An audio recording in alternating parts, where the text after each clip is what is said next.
All right, man, as I was reflecting back on our website, it was a good reminder just to kind of scroll down and kind of look at what we even have posted on there still. And one of the sections you'll find is our core values, things that we truly try to pursue with this ministry. And the Bible talks about men who had a zeal, but they didn't have a zeal for God. And so our core values kind of deal with zeal, because we want that for our men, to have a zeal for God. So we just kind of broke it down. The Z means to be zeroed in. We want our men to be focused in their walk with the Lord. And then the E is entrusted stewards. God's entrusted us with so many people around us in our circles that we can influence so they can grow in their relationship with the Lord. A is for accountability, holding each other accountable in our walk with God. And then L is learning leaders. That each one of us would continue in our path of learning so we know how to grow ourselves, so we know how to grow other people. So with that A, accountability, I want to just encourage you, if you haven't watched Anthony's message from last month, it's incredible. He did a phenomenal job talking about what it means to be accountable.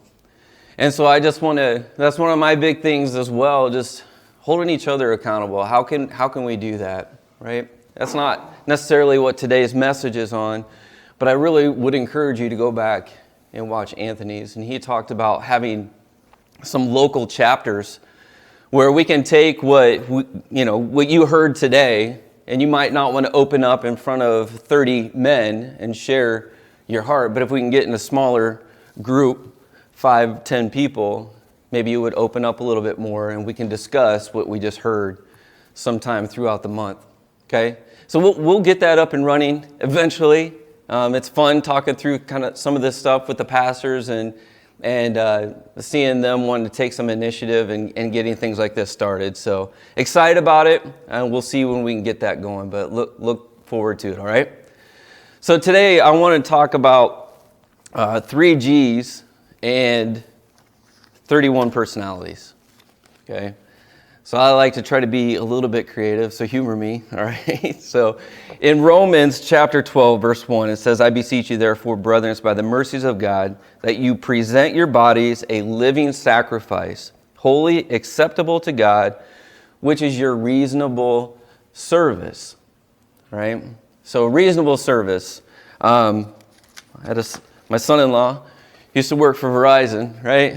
I don't think it's a Verizon commercial, but there was a commercial where a father took his daughter in to get a phone, and he's like, we didn't even have a G when we were in high school. So you have your 5G now, which I don't see any difference between that and 4G, and then you have your 1G. I suppose it started there at some point.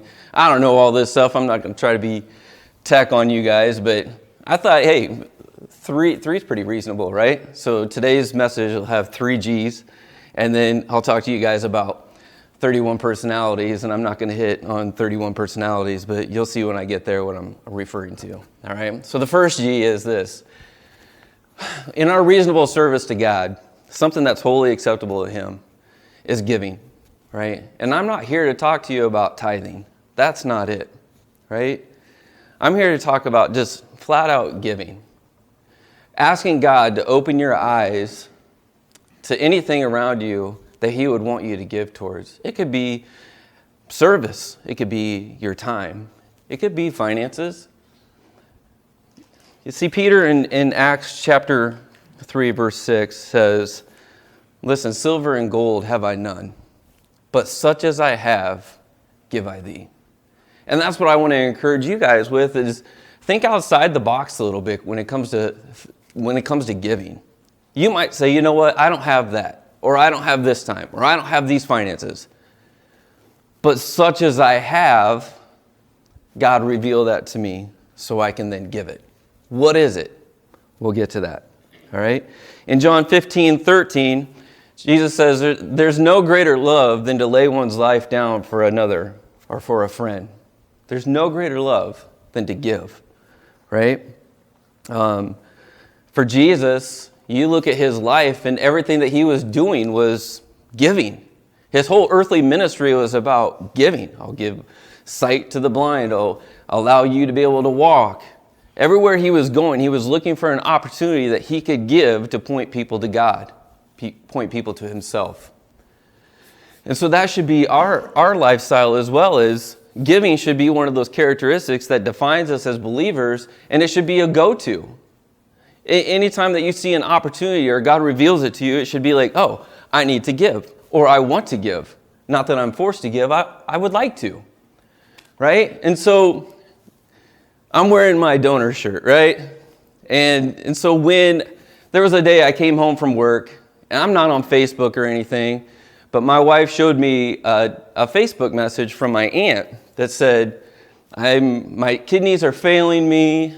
I need a donor. If you're a match, is anybody interested?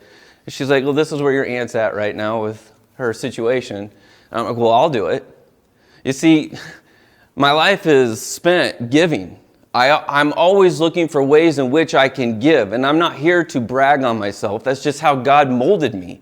That's the area I feel like God has gifted me in, is an area of giving, whether it's being a volunteer coach, right? I'm giving time. For 12 years, I've been volunteer coaching football and baseball at Grinnell College. And I love it. It's an opportunity to show young men what it looks like to be a follower of Christ. But it's giving. It's just a lifestyle and a rhythm of always just looking for ways in which you can give. And it doesn't always have to include finances. It was Jesus' example that he set before us that each one of us can follow. And it's an example that we can set for our generations that want to follow us too. To be a people who it's just natural to want to give. Not to always want to keep everything that we own. Yes, our time is precious. Our belongings and possessions are precious.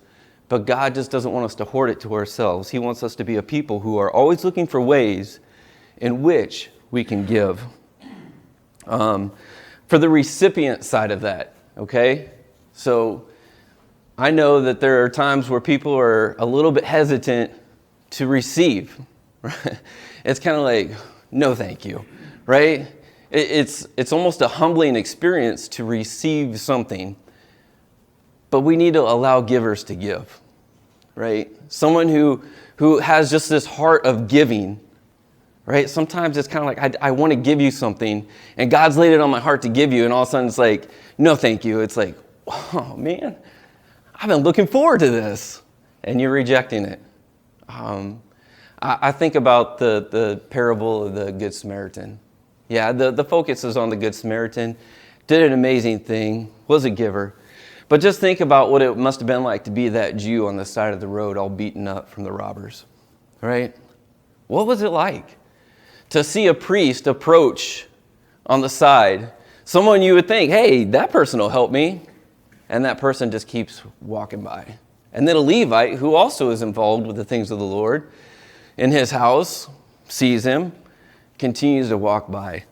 And all of a sudden, a Samaritan, someone this Jew probably had some animosity towards in his life, approaches. And maybe this Jew was on the side of the road saying, God, just please send someone. Just send one person who could help me. And he's like, you know what? I'll send a Samaritan. Really? That's who you had to send? But he was humble enough to say, you know what? I'll let a Samaritan help me. And maybe God will send the person that you hold some animosity toward in your life, and it might shock you to death that that person wants to help you out or give to you. Allow them to give. Allow them to give and humbly receive it. So how should I give? Or who could I give to? We'll get to that. All right? So the second G is this: gently. Gently. That should be a reasonable service, a living sacrifice that we have for God. The Bible talks a lot about being gentle. In the Old Testament, the psalmist refers to God as being gentle. In Psalm 18:35, the psalmist says, you have also given me the shield of your salvation. Your right hand has held me up. Your gentleness has made me great.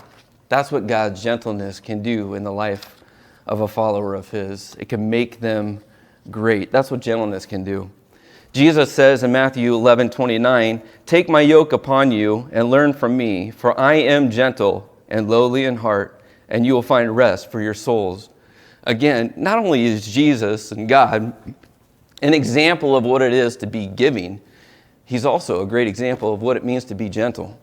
And that should be a characteristic that those within our community can identify us as. Hey, if you want to be identified as a believer, be a giver, be a gentler, be someone who's gentle, all right? Because it is a fruit of the Spirit, right? In Galatians chapter 5:23, it tells us that. In Philippians 4:5, it says, let your gentleness be known to all men, not just believers, not just those in your own church, not just those you work with, not just those that you coach with. It says to all men. And that was Jesus' example. He died for all men. It wasn't just for those who would accept him and believe in him. It was for all men. Gentleness is for all men. 2 Timothy 4:24, it says, be gentle to all. Titus 3:2 says, be gentle to all men. In 1 Peter 2:18, it says, servants, be submissive to your masters with all fear, not only to the good and gentle, but also to the harsh. 1 Peter 3:4, rather let it be the hidden person of the heart with the incorruptible beauty of a gentle and quiet spirit, which is very precious in the sight of God. What is precious in the sight of God more than to being a gentler in your community? Being gentle with those that God has, all right, that's entrusted steward, that circle that you have, being gentle with those individuals. Sometimes when I think about a certain situation in my life that I want to try to control, it's really hard for me to then say, God, how can I be submissive to you? Because I want to control the situation. I don't want to give it up quite yet. I want to keep dwelling on it. I want to keep going in that direction that my mind wants to go in rather than what God wants me to do. And sometimes that becomes a really hard path for me to take in my life. And so when I was thinking about that, I couldn't help but think about the illustration. And I'm not a horse trainer by any means, but what it means to break a horse. Because that's how I feel sometimes in my life, is I'm always kicking and pushing against God and trying to do my own thing. And I want outside of the pen so I can just roam free and do whatever I want. And yet God has me in that pen trying to gentle me, right? And so when I think about this, I went online and tried to look up what it means to be a gentler as a horse trainer. So I'm not an expert. I just found an article, all right? And it fit well, so I went with it. But it talked about two different ways that you can train a horse or break a horse. And one's a harsh way and one's a gentle way. Makes sense, right? One's the hard way, one's the gentle way. So methods of the hard way is to force. If I want a horse to do what I want it to do, I'm going to force it to do my will. And I really don't see God as that in my life where, you know what, I'm going to force you to love me. I'm going to force you to do this. I'm going to force you to serve. I'm going to force you to give. I really don't see God having that impact or kind of influence in my life. But there's a lot of times where we, in our homes or in our circles, we feel like force is the only way to get things through to people to do what we want them to do, right? And so the results of a hard way can be rebellion in those that are trying to follow us or considering following us. It could be resentment. They could be resenting you for trying to take them down that path. And they would act up, okay? I can remember as a young parent trying to force my kids to do my will when I wanted them to. And a lot of these are surfacing as I'm looking back on it now, of the resentment and the rebellion. And just, it didn't work as well as I had planned. And there was always a little song that I would think of as I would walk away from the situation is, I can't make you love me if you don't, right? I'm not going to try to sing it for you guys. But literally, I can't make someone love me if their heart is never there. But how am I going to get them to that point of wanting to love me and sense that I have a sincere care for them in their life? So methods of a gentle way, it's called gentling or gentle breaking. It takes time, day in and day out, investing in the one you're trying to train, right? And sometimes it helps demonstrating it on someone who you could introduce them to. So having you guys as somebody that I can try to influence in your walk with the Lord allows other people within the community to say, hey, like, Ox Strong doesn't seem so bad. Why? Because we have a lot of men who have experienced it and have enjoyed it and keep coming back, and praise God for that. But they get to see it. Like, see it not just here because they're not necessarily here, but they get to see it in you guys. And I think sometimes in horse training, that's what they try to do, is bring in a horse that is already broken and trained so that the wild horse can see, like, hey, like, maybe this isn't so bad, right? Should I fear the trainer or should I follow his lead type of deal? Sometimes it's good to offer rewards, right? As you're trying to gentle somebody along in their walk with the Lord, sometimes it's good to give them those words of encouragement because you've seen where they were and where they're at now. It's kind of like, even in coaching, right? You see where they were at, and it's like, hey, that looks awesome.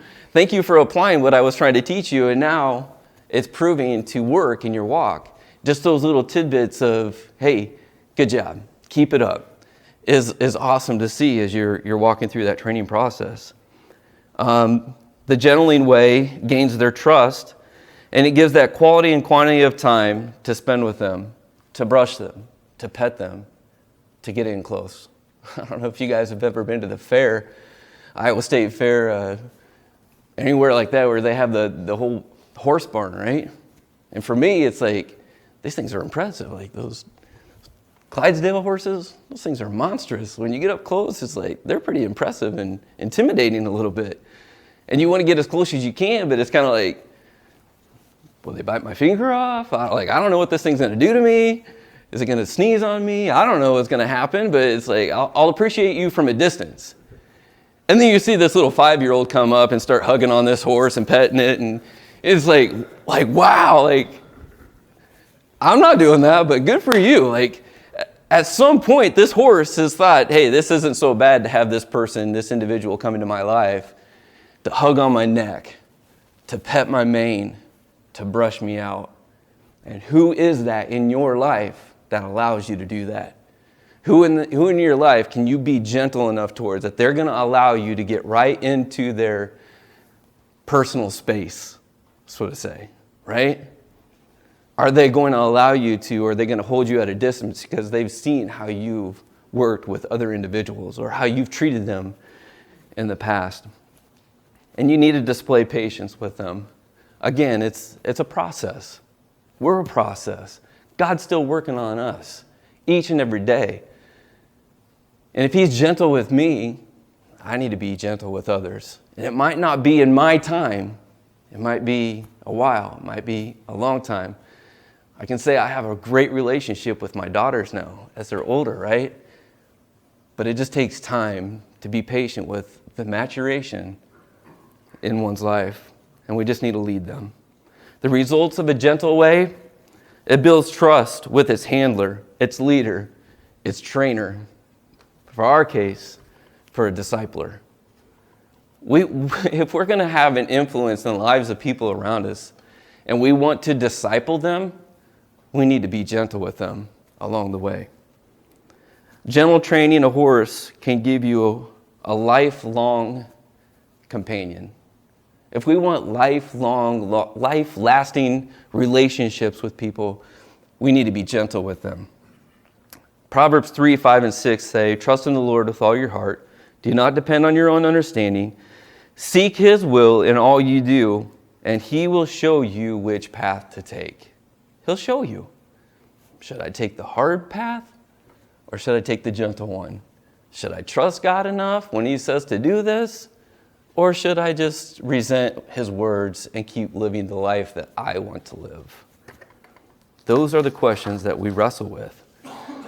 Before I get to the third G, I'm just going to talk on the 31 personality side of things. Okay, I'm not going to talk about 31 different personalities because there's a lot more than that in this world.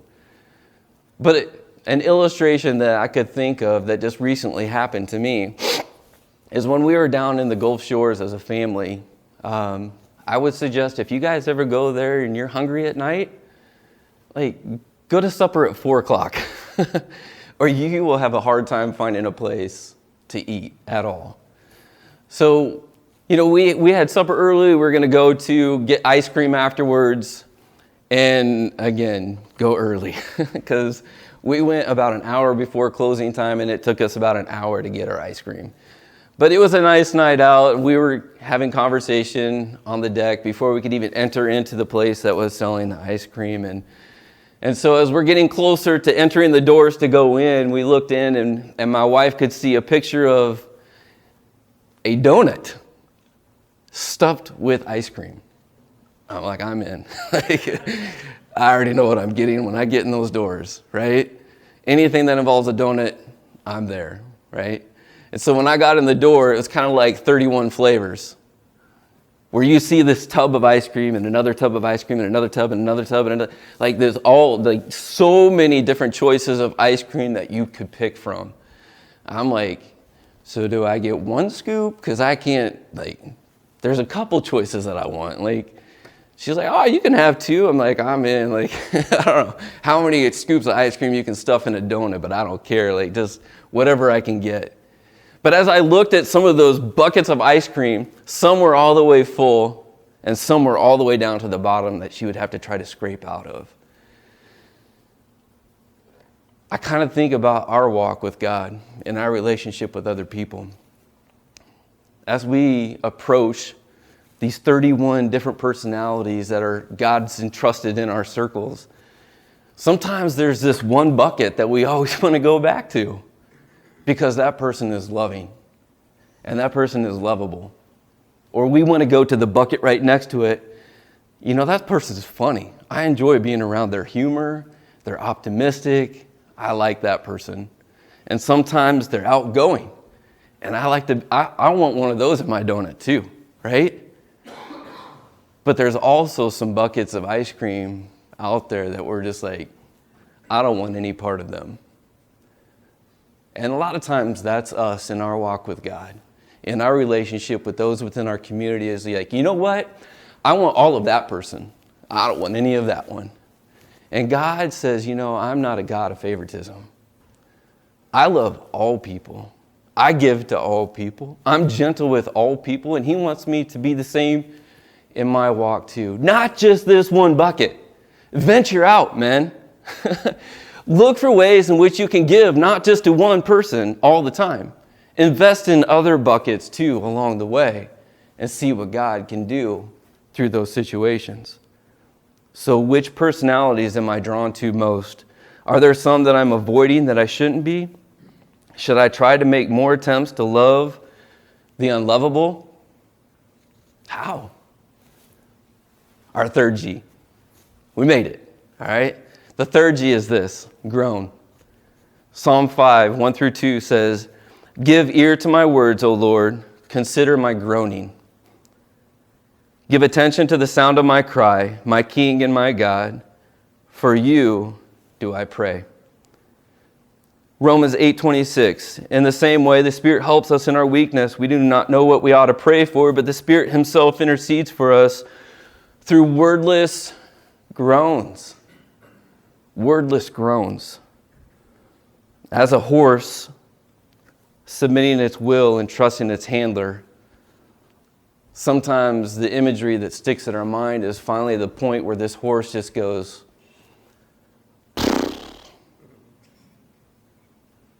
right? How many times have you just been sitting there at work or driving down the road and it's just one of those moments? I guess I must do it so often that my wife is always like, you okay? You read my mind? What is happening right now? She's like, you sighed. I didn't realize it. That's God in our life. Sometimes we have so many things going on that we don't even know what to pray for. God, I don't know how to give. I don't have money to give. I don't know who I should love on, who I should care for. God, maybe I haven't been gentle to somebody in the past, but I don't know how to be gentle. I've never had it expressed to me before, so how do I be gentle? And who should I be gentle to? And those are the times where just... And I guarantee that God will answer your prayer. Those wordless groans, He even hears those. It's weird how you can just sigh and God already can interpret it. Like, He interprets the meaning of something that came out of me that I don't even know what it means. It's fascinating. So remember, the Lord gave to all, and He was always gentle with all the different personalities that surrounded Him. It's your reasonable service to be a living sacrifice and follow His examples. So I'm going to close us in prayer. I don't typically read my prayers, but I'm going to read it with my eyes open, obviously. You're welcome to keep your eyes open and just listen, or you may bow your head as well as I pray. And it's a short prayer, but it kind of sums all of this up. It just says this: Lord, how would you have me give? How would you have me be gentle with certain personalities? I come to you groaning.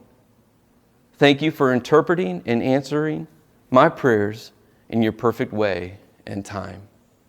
Amen. Men, we got this. In our communities, we can be identified and known as a people who give, not so we get attention for ourselves, but because we want to point them to Jesus. That's our reasonable service. And sometimes we're just not very gentle with others that are around us. And we need to follow that example as well. And if you don't know how to do any of that, just come to God in prayer and He'll answer it for you. Okay?